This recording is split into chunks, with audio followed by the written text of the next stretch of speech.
Right now, the three TKI IO-based trials are going to be the pembro and lenvatinib, which has only been presented, hasn't been published yet. But then pembrolizumab and axitinib and nivolumab both have been published in the past 6 months with the phase 1 data.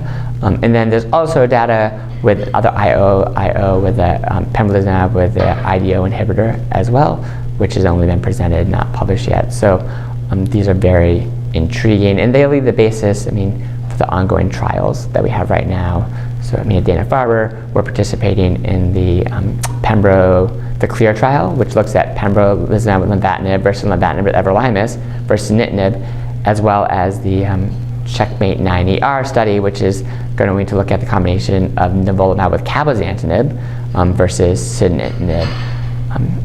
And then we have a very interesting protocol where the idea is, does everyone need the combinations? Combinations are great, but as we see in all these things, they come with increased toxicities.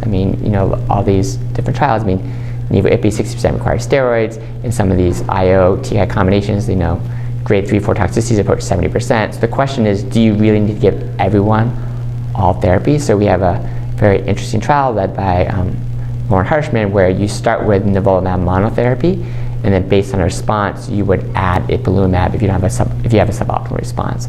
The idea of trying to see, combination's great, but maybe not everyone needs a combination.